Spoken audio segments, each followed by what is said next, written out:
Hello everyone, this is Deepak Tiwari और इसमें हम देखने वाले हैं यूनिसेफ के बारे में। यूनिसेफ एक इंटरनेशनल ऑर्गेनाइजेशन है जो कि वर्ल्ड वाइड ह्यूमन और चिल्ड्रन के वेलफेयर के लिए काम करती है।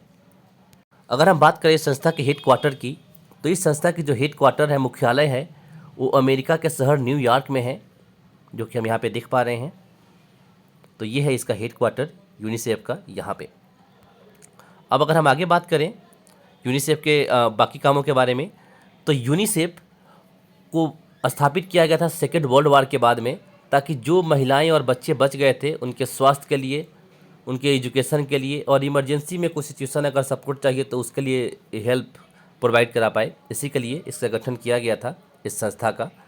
लेकिन आगे चल के ये संस्था जो है काफ़ी हद तक जो है पूरी दुनिया में फैल गई और इस समय दुनिया के लगभग 191 देशों में ये काम करती है और यूनाइटेड नेशन ऑर्गेनाइजेशन का ये एक पार्ट भी है। हालांकि जब शुरुआत में बनी थी तो उसका पार्ट नहीं थी, बट अब ये उस संस्था की पार्ट बन चुकी है ये संस्था। तो चलिए हम इसके बारे में देखते हैं पूरी तरह से डिटेल में। क्रिस्टली सब कुछ क्लियर हो जाएगा आपको पूरा वीडियो देखने के बाद। देखिए, इस संस्था को स्थापित किया गया था 11 दिसंबर 1946 को। इसको इस्टेब्लिश किया गया 11 दिसंबर 1946 को। तो 11 दिसंबर को ही हर साल यूनिसेफ डे मनाते हैं हम।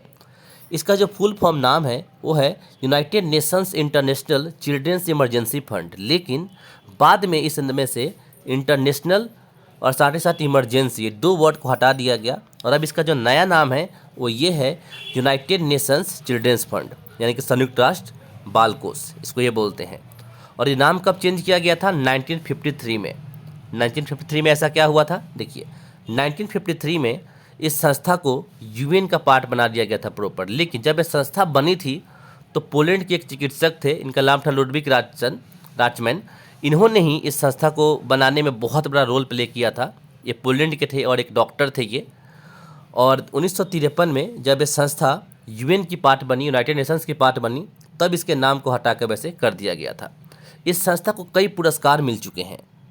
जैसे इस संस्था को जो पुरस्कार मिले हैं उन पुरस्कारों में से एक है नोबेल शांति प्राइज़। 1965 में नोबेल पीस प्राइज़ मिला था इसको, इस संस्था को।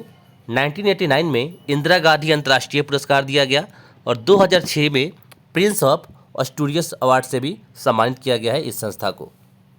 जैसा हमने देखा था शुरुआत में जब इसका गठन किया गया था तो सिर्फ इसके लिए किया गया था कि जो सेकेंड वर्ल्ड वार में तबाह हुए देश है वहाँ की जो माताएँ हैं या फिर जो बच्चे हैं उनकी आपातकाल में भोजन और स्वास्थ्य सेवा को उपलब्ध कराना था। लेकिन 1950 में क्या किया गया कि यूनिसेफ के दायरे को विकासशील देश, जैसे कि इंडिया क्या है, एक विकासशील देश है, पाकिस्तान क्या है, एक विकासशील देश है, ऐसे देशों के लिए बच्चों और महिलाओं को लंबे समय तक ज़रूरतों को पूरा करने के लिए विस्तारित किया गया ताकि उनके बारे में सोचा जाए, कुछ किया जाए। और 1953 में तो आपको पता ही है कि यूएन का पार्ट बन गया, अभी हमने डिस्कस कर ही लिया था। आगे देखते हैं। जैसा कि मैंने बताया था अभी कि 190 से ज़्यादा देशों में इसकी संस्था है, लगभग 191 देशों में ये संस्था काम करती है। लेकिन इसके जो मुख्यालय हैं वो तो आपको देख ही लिया कि वहाँ पे है न्यूयॉर्क में। लेकिन और भी इसके अलग अलग ब्रांचेज़ हैं। 150 देशों में इसकी क्या है, लगभग इसके कार्यालय हैं, जो कि ऑफिस बोल सकते हैं, रीजनल ऑफिस हैं। साथ ही साथ 34 जो है देशों की जो सरकारें हैं इसमें काफ़ी योगदान देती है, काफ़ी पैसा देती है इसको चलाने के लिए।